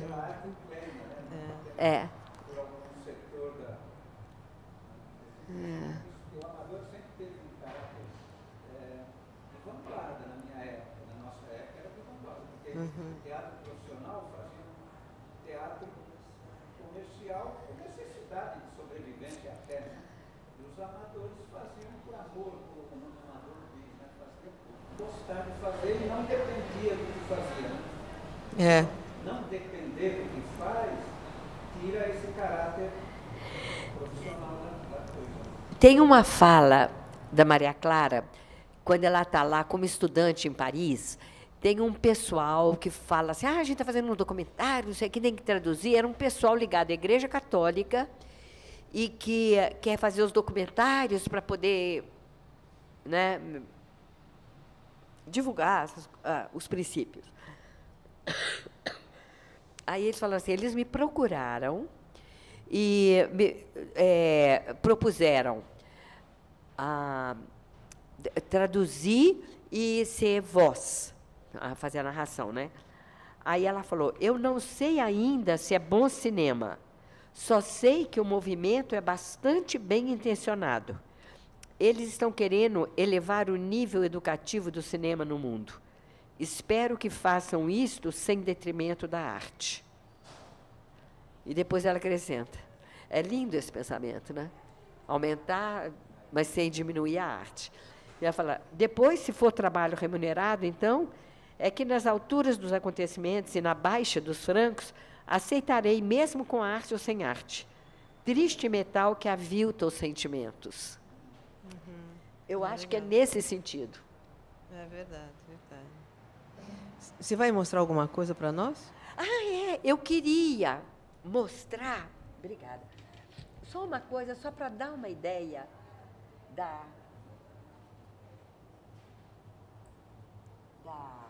Será que saiu? Eu não sei mexer aqui. Não, deixa eu ver se ele... Não. Alguma coisa que fosse para ver o que foi feito, porque eu não consegui nada de vídeo que eu pudesse mostrar. Mas no site do tablado tem uma coisa que fala que mostra um pouco as fotos. Então, era só para dar uma carinha das coisas a estética que eles tinham nisso, a estilo, que serviam... Que YouTube, cacete? Oh. Saiu sem querer. Que horror.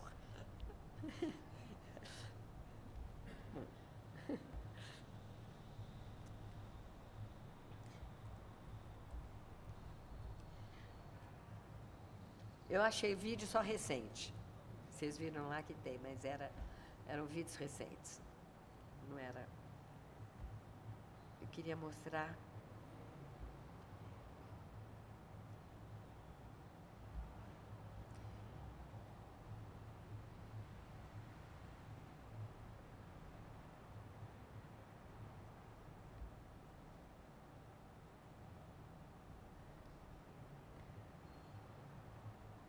Aqui, a quantidade de peças que eles fizeram, que vai dando e falando, isso aqui que está aqui, nesse pedaço, são as peças que eles montaram. Essa aqui não é texto da Maria Clara, mas é uma peça que ela dirigiu.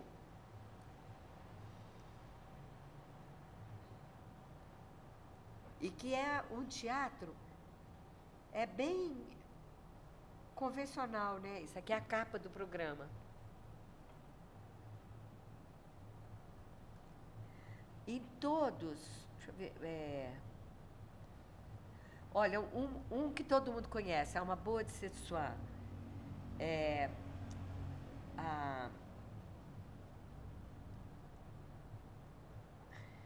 muito... Esse aqui é mais recente e não é nada Maria Clara. É coisa mais recente.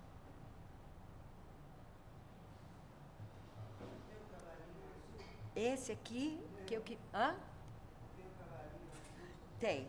Eu vou pegar. O Boi e o Burro foi uma peça muito, muito, muito importante para eles. É linda, é linda. É linda. Você acha que o os textos Cavalinho dela... Azul, ele teve mais de uma montagem. Eu vi a primeira. Essa aqui é a Maria Clara. Eles olhando o cavalinho. Eles eram muito craques na confecção de bonecos. Essa aqui é uma foto muito famosa, porque a história do cavalinho, a menina começa com um pangaré e vai caber a direção decidir se vai ter coisa de luz para ele ficar azul, não ser azul. Como é que é? Porque a mãe fala, que cavalinho azul? Um pangaré danado, não serve para nada, nem para puxar a carroça do seu pai. E o menino vê um cavalinho azul que voa, que faz isso, faz aquilo. Por isso passa a ser cobiçado por esses 3 músicos que vão querer esse cavalinho para poder ganhar dinheiro com ele no curso, no circo. E aqui tem um palhaço que vai aparecer no início, um palhaço que anuncia um espetáculo que nunca acontece. E o menino vai no circo, porque é para onde ele pensa que o cavalinho pode ir. No circo ele encontra uma menina que vai fazer dupla com ele para ir na sua peregrinação na busca do cavalinho azul, que é essa figura aqui. E uma coisa interessante, de um modo geral, as figuras masculinas são mais numerosas no espetáculo da Maria Clara do que as figuras femininas, embora Pluft e o cavalinho tenham sido feitos por mulheres. Essa aqui é a velha que viu, é um personagem que surge, da velha que viu, fala, cavalinho azul, eu vi um cavalinho azul, nossa, maravilhoso, ele fazia isso, fazia aquilo, soltava fogo, ela pira.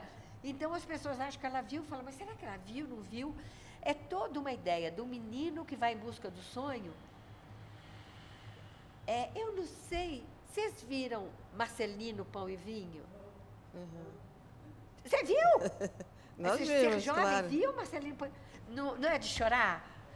O Cavalinho Azul me lembra Marcelinho Pão e Vinho. Me lembra. Tem uma coisa que é essa coisa que ele vê e os outros não. Esse aqui são os 3 elefantes que eu acho que é das coisas que a Maria Clara inventa para poder fazer números que procó. Porque são 3 elefantes decadentes, sem força, sem nada, e que vão ficar dançando uma coisa bem micha, babá, no circo. É só o que aparece, o circo não para lá. Amanhã vocês vão ver o que vai acontecer. Hoje é só isso. E eles somem. Se não aparecerem, também não faz muita diferença. Ora, é um molho gostoso. Dá um molho, é um número bom. São coisas... Para quem faz os elefantes, né? E aí, o cavalinho. O cavalinho azul. Que foi muito montado, ela Foi. tem peças... O cavalinho é uma peça muito montada mundo afora. É a peça que, para ela declarava como predileta. E o que mais me encanta nele é que ele tem ainda, lendo, ele tem essa...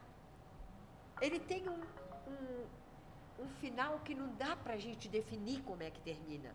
Porque o menino vai procurando o cavalinho, e tem um personagem que é o narrador, que é o João de Deus, que é o velho.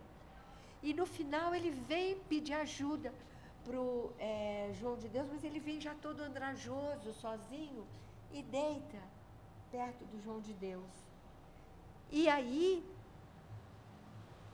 ele morreu? Não sei. Ele está sonhando?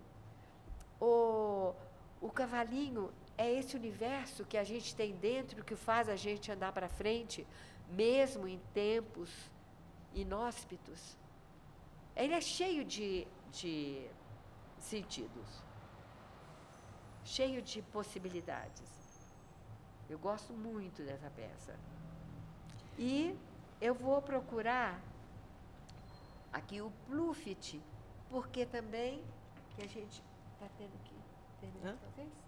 A gente, que é uma peça que é bem Foi bem conhecida. montada também, né? É, muito montada em muitos países. E que é um clássico, é uma peça que, mal montada, ela funciona. É daquelas peças, igual umas peças do Martins Pena. Fala assim, nossa, errou tudo, mas segura.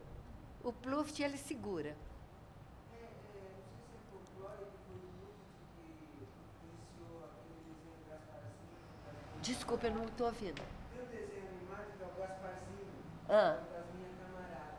E eu não sei aonde que esse desenho americano foi inspirado no Pluft. Eu vi uma associação numa leitura que eu não sei se era um caminho inverso ou se era esse mesmo, eu não lembro. Eu sei que eu não dei muita importância, porque eu acho que ser contaminado é tão bom, né? É curioso porque como ela influenciou chegou nesse nível, né? A mãe, nessa peça, é absolutamente ausente. É uma mãe que fala ao telefone com a prima Bolha. Vai falando assim, está acontecendo isso, prima Bolha, eu vou te contar. E o Pluft se dilacera. E a mãe é ausente. Que ela sente que é uma coisa que não fez conscientemente. Mas depois que ela, nossa, saiu. Né? E é linda aquela história, quando a Maribel chora, que ele fala, mãe, ela está derretendo. É tão bonitinho isso. E o pai ter virado papel celofane, era fantasma da ópera, morreu, virou papel celofane para botar. É uma joia. Né? Mas tem outras que não são tão... Tem uma que fala uma coisa de índio, que eu falo, não acredito que ela escreveu isso. O Projeto Rondon já tinha acontecido. São índios de uma imbecilidade que se entregam ao camaleão. Eu falo, não, ela deve ter vergonha de ter isso na biografia. É muito idiota. É muito idiota. O que mostra pra gente que toda Araruta tem seu dia de mingau. Até Maria Clara. Esse monumento escreve uma bobagem dessas. É o camaleão e as alfaces. Acho que ela tem um espetáculo assim mesmo. Que ele Camaleão vai alface. se encontrar com índios, e os índios falam igual o filme, mim, índio, gostar. E os índios se deixam convencer pelo camaleão. É uma coisa toda troncha, toda torta. Eu acho que não deve funcionar, não. Eu acho, não sei. Enfim. Gente, terminando, o que eu sinto, e voltando para aquilo que eu falei no início, da gente botar para fora aquilo que a gente introjeta ou engole. A Maria Clara, porque eu sou apaixonada, me lembra duas outras paixões que também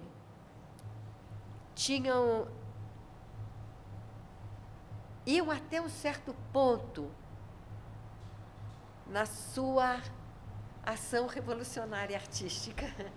Eu vou falar de Mário de Andrade e de Garcia Lorca. Duas pessoas que foram vítimas da política quando tentavam não se meter nela. Mário de Andrade veio com o projeto do Departamento de Cultura, que era genial, genial, genial. Está aqui a missão. Genial.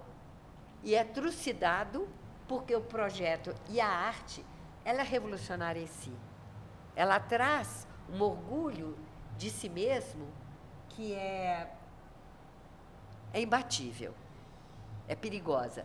E o Garcia Lorca, que é aquela pessoa maravilhosa e que é fuzilado pelo governo franquista de crueldade. Um homem que também tem um amor pela arte popular, pela arte verdadeira, mas que não é um homem que vai para a linha de frente do antifranquismo. Ele é antifranquista na alma. E a Maria Clara, eu acho que tem também esse cordão. O que eu acho que faz com que a gente pense mais largamente as exigências que a gente tem com os artistas, com as pessoas, não com os artistas, com as pessoas, para que elas caminhem numa determinada direção. Não sei se ficou claro o que eu falei. Eu acho, enfim. Olha que coisa linda. A cena é o território da Maria Clara. Aqui está aparecendo um Garcia Lorca. Só porque eu falei nele, vem aqui se meter. Eu só queria fazer uma pergunta, né? Porque nos dias de hoje, por exemplo, né? Os textos da Maria Clara Machado, elas têm vários deles têm várias conotações, têm vários sentidos. pode ser visto de uma maneira ou de outra. E hoje em dia a dramaturgia está muito diferente. Você mesma pode falar, porque você também tem vivenciado essa nova dramaturgia para a criança, para o jovem. Você acha que os textos que ela escreveu, elas vão ter uma duração ad eterna? Acho. Acho porque ela lida com aquilo que é o básico da nossa estrutura mental, da nossa estrutura humana. Muitos vão ficar, outros não serão tão significativos. Mas numa obra tão extensa, 29 textos que ela escreve, fora um monte de peça para boneco, muita coisa vai ficar. Eu gosto muito, muito do teatro dela. É uma peça de uma encenadora e poeta. Ela escreve para a cena. Ela não escreve para a cabeça. Ah, entendi. Algo mais? Alguém vai perguntar? Alguma coisa?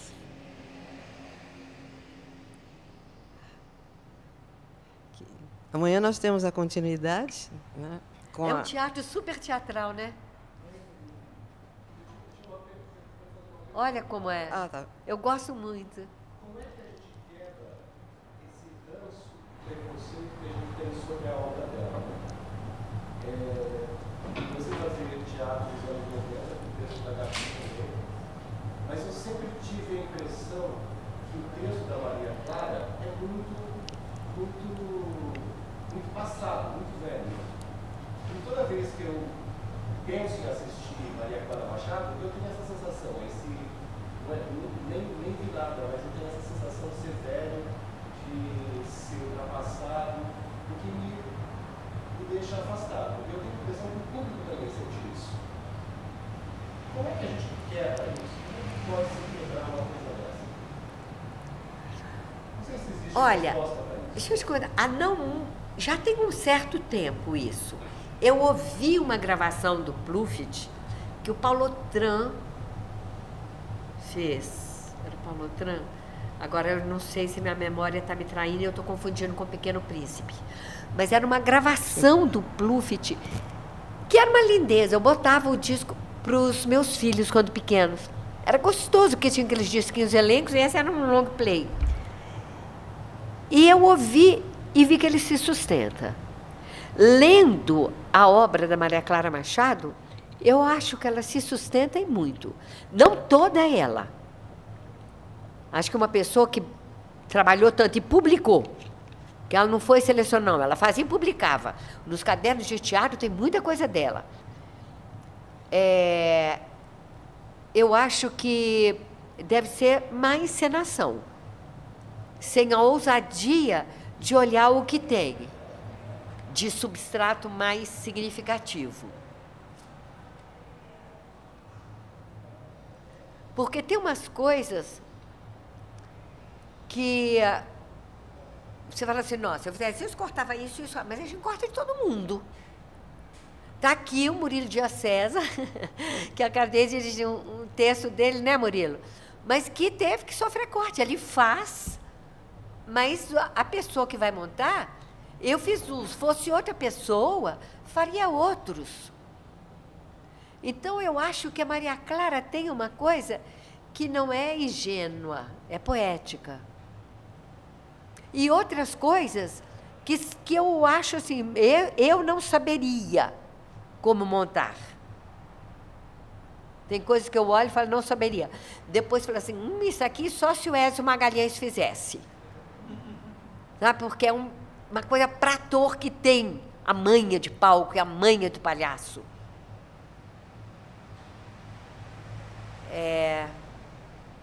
Eu acho, enfim. Então, eu tenho a impressão que a Maria Clara Machado está no teatro assim como o Monteiro Lobato está para a literatura. Você pode considerar o Monteiro Lobato, né, um velho, né? Mas eu acho que tem que ter uma recriação, né, em cima da proposta. Você pode montar um autor moderno, velho.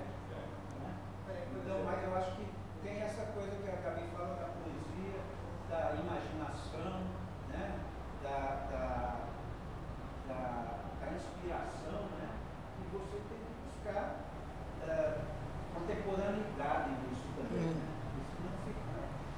Você montar. Olha, a gente está vendo as imagens lá, existem cenários ainda de gabinete. Né? É um teatro do seu tempo, né? Na década de 50 e tal.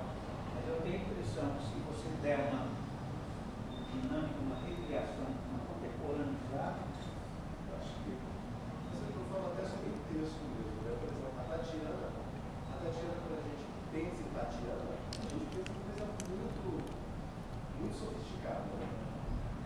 Quando a gente pensa em Maria Clara, a gente não pensa em muito sofisticado, a gente pensa num teatro, talvez até por ser pioneira, tem esse ranço.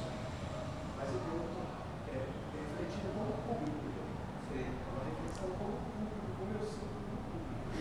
Talvez ela não tenha sido mostrada com muita frequência também, né? Talvez Onde em São eu vi Paulo, um mas no cara- Rio de Janeiro ela é bastante conhecida, né? Em São Paulo foi bem montada a Maria Clara, já em anos atrás, mas no Rio de Janeiro ela é uma pioneira, ela ainda é um ídolo, tanto que a Cacá, não é, que ficou a sobrinha dela, que ficou segurando lá não deixou morrer o tablado, exatamente para manter o nome da Maria Clara vivo, né? Vivo sempre. E o tablado no Rio de Janeiro é muito considerado. Embora tenham crescido outros grupos também de teatro importantes, mas o tablado ainda é a referência. E quando tem atores da televisão, por exemplo, que comecei no tablado, então fala com certo orgulho, sabe?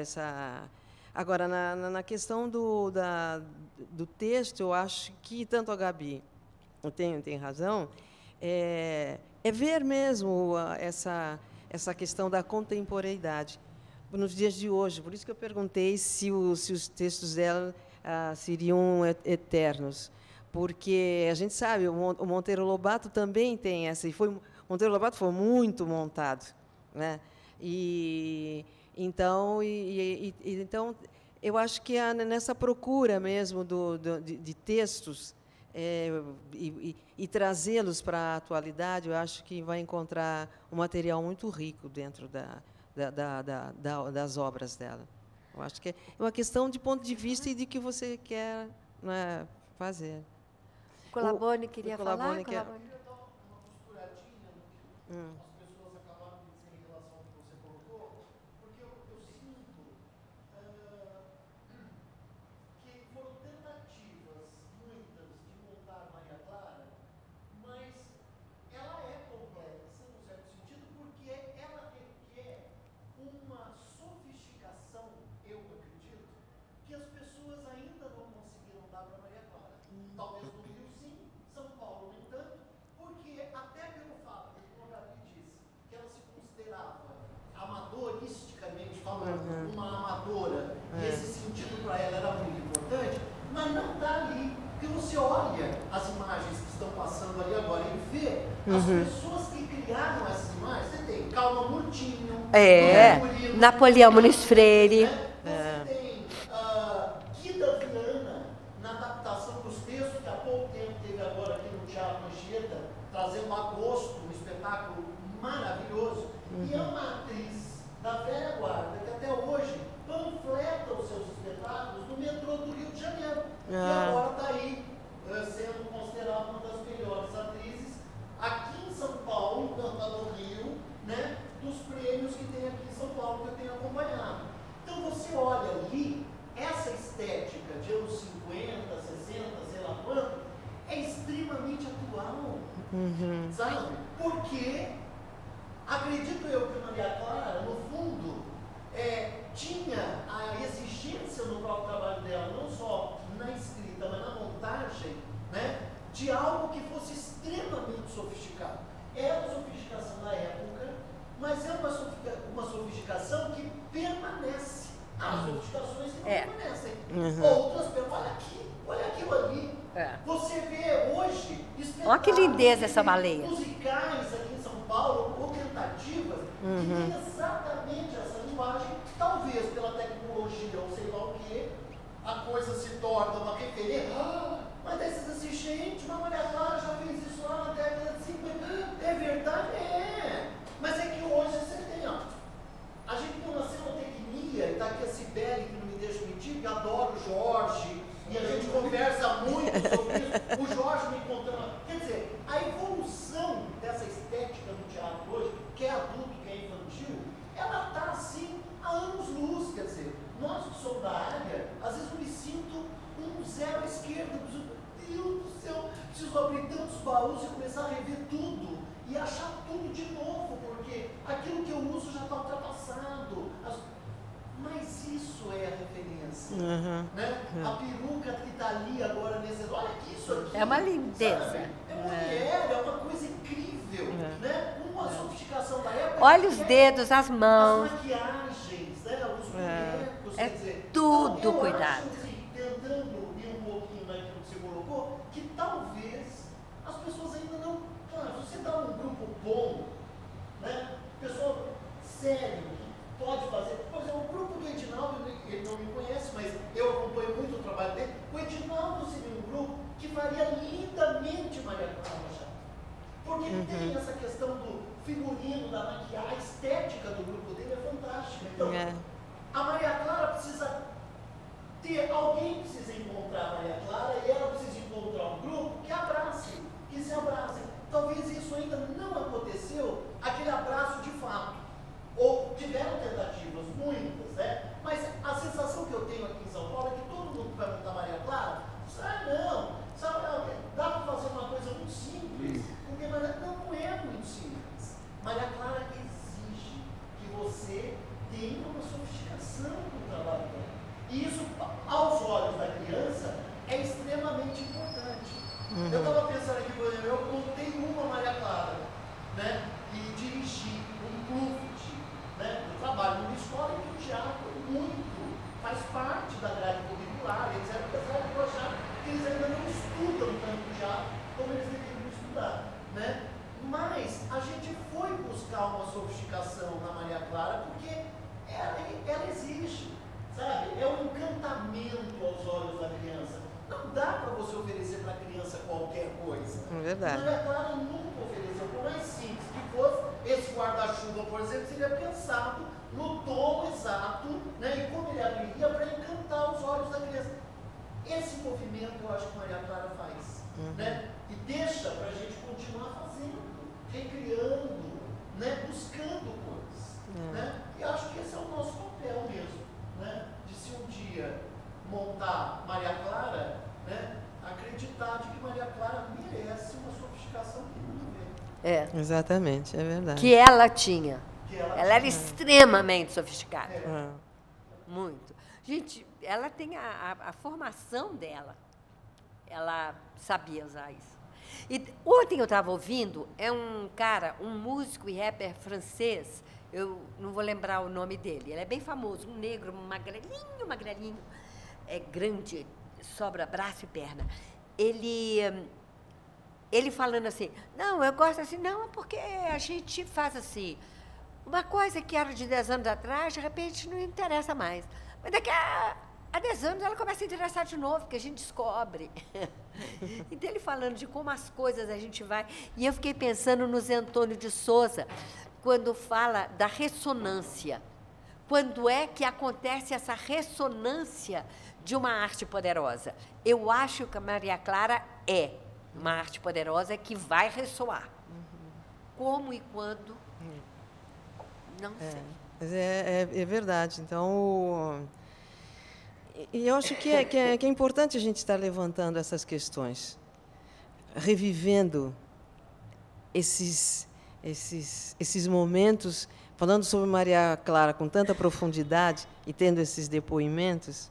Então, a gente sabe que nada está morto, nada acabou, e a vida da gente continua, e as possibilidades estão aí, e os séculos passam, entram, vai, a gente vai e volta, mas a arte é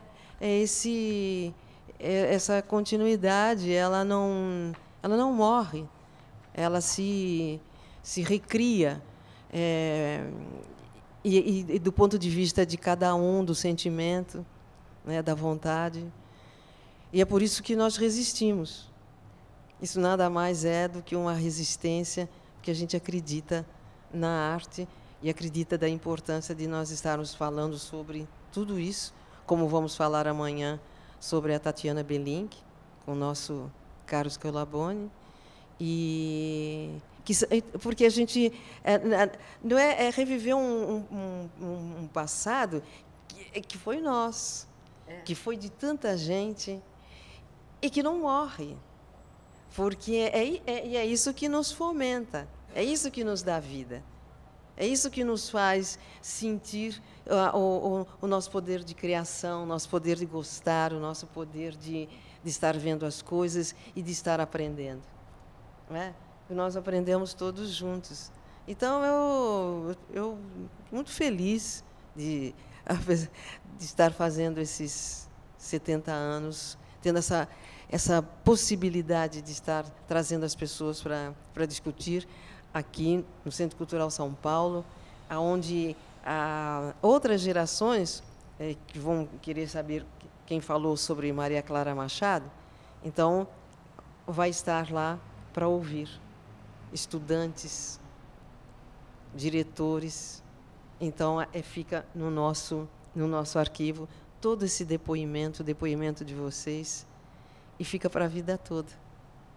Isso que é importante, né? Apesar dos pesares, a gente faz as coisas sabendo que tem um encaminhamento, que não morre, fica ali guardado, mas que não morre. E as pessoas estão sempre procurando. Eu te agradeço. Obrigada. Te agradeço. Agradeço vocês. E amanhã nós estamos aqui no mesmo horário com a Carlos Colaboni falando sobre a Tatiana Belink. Tá certo? Então, muito obrigada de coração. Boa tarde a todos. Eu que agradeço. Foi bom demais ter feito esse mergulho. Para mim, foi super bom. Aprendi muito. Uma pena que, não sei se isso não pode cair na rede, né? As pessoas que estão lá,